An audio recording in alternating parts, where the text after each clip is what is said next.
Okay, sorry, my phone is casting a shadow here. I'm going to look through the texts now and just show you a method of planning. You don't have to use this one. I'll show you two, just as a bit of revision.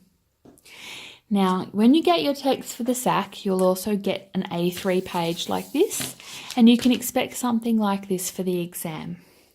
Now, the first thing I would do would be, of course, to read it, but not with a highlighter in your hand, highlighting randomly.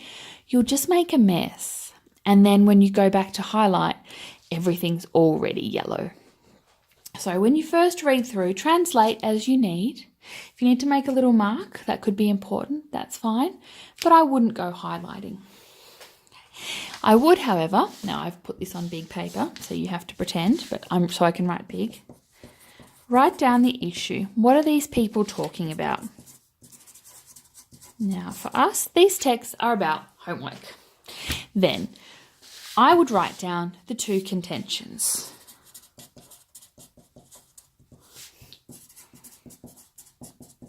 Now, of course, you don't have to write this big, but it's just so you can see.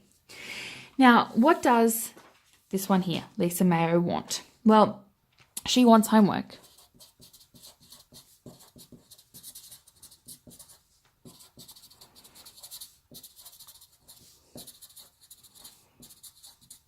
Remember that the contention is not something you can find in here. You can't just necessarily highlight it. You might need to put it into your own words. Over here, this one by Nikki Gemmell. What does she want? Well, she wants less homework for primary schools.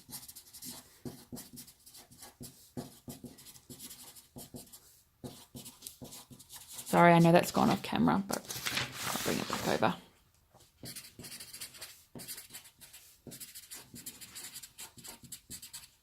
Okay, primary school students should have less homework.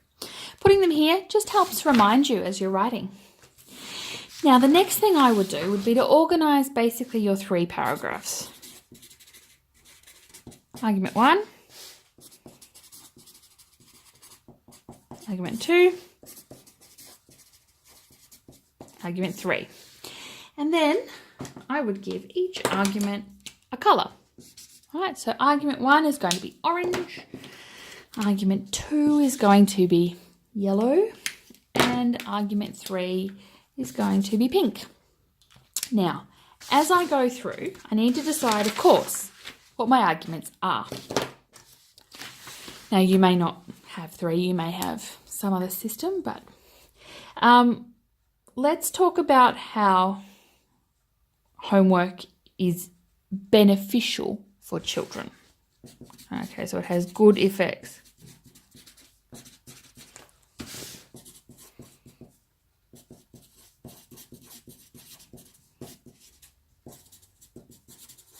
Right, that's my orange. And then I'm going to say that too much homework can harm children.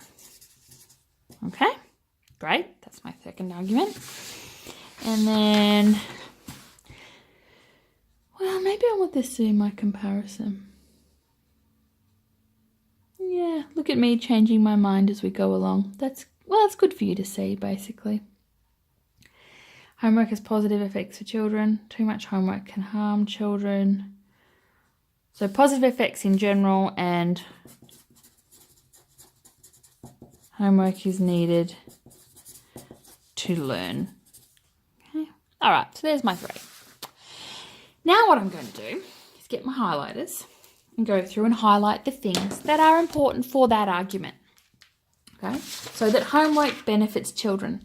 Now, it can't be everything. It just needs to be what's most important. So I might talk about how it, now please have this text in front of you, right? How it helps children set and achieve goals, teachers' responsibility. I might say that it helps give parents some time with their children.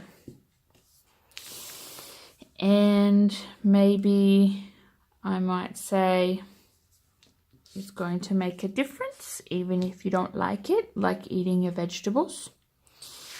And It's important to practice things if you're going to learn something. That might do. Maybe positive effects for children. I might use that picture talking about how this Lisa has a positive relationship with her children, and I could link that to this one-on-one time.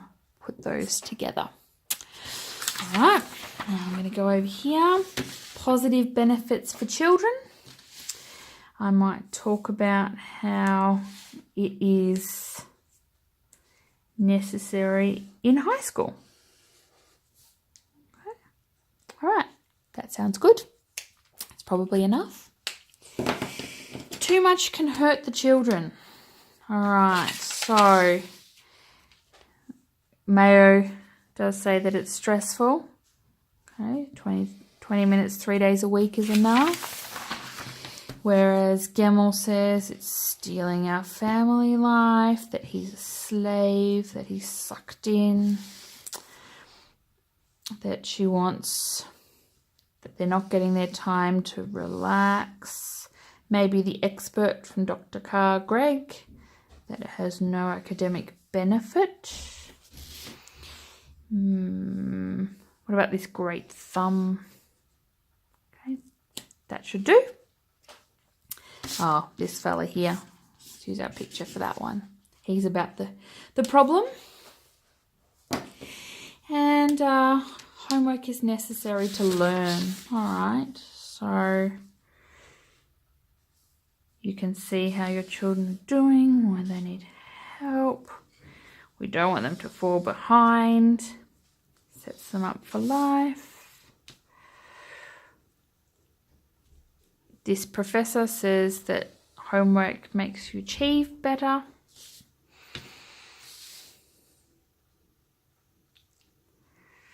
What about this bit? Cements the knowledge in their little minds. All right. So what I've done is I've coloured it, and I would put all the orange business in one paragraph, all the pink in one, and all the yellow in another. Now, I think that the pink would be the orange would be an excellent place to do some comparison, right? Maybe I'd maybe put that in there as well. Okay. It doesn't really matter how I've coloured these texts specifically. I just want you to see how I've done it. Now, of course, before I start writing, I need to do some quick annotations. I might want to talk about this boy looking stressed. I might want to notice that in here, I think this is a dichotomy that I want to talk about. I want to talk about the negative connotation. Here, I want to talk about credibility. Okay. Maybe here, I want to talk about how she's trying to seem reasonable. Basically, just make some notes. Over here I see some deductive reasoning and wherever else it is you see. And once you've done that, you're actually ready to write if you're comfortable with the general paragraph structure. If you got the argument, the evidence, the how, why under control. If you haven't, this is probably a little bit scary to start writing. So you'd be wise to get your paper and actually plan out your paragraphs. To write your argument here. To write your quotes. Now you don't have to write them out. You could just say, I'm going to use quote 1 and 2. Okay. To put your how in here. That's your techniques. So this is deductive reasoning. This is a dichotomy. There's negative language. And then put your why, your intended effect, and actually quickly put some notes down about the target audience and how they're being affected. If you spend 5 minutes on that, you will save 5 minutes in your paragraph. So maybe you spend 5 minutes on one of these, 5 minutes on another, and you actually spend 15 minutes doing this. That's 15 minutes very well used. That's a very smart use of time.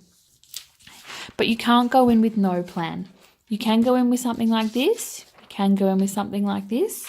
But if I see that you've written, 3 or 4 notes. Paragraph 1, I'm going to do this. Paragraph 2, I'm going to do this. That makes me a bit scared. Basically, you can't really pull that off. That's something you can practice on the holidays, but please make sure you time yourself. Don't spend an hour doing this. It's a waste of time. You don't actually have an hour on the sack.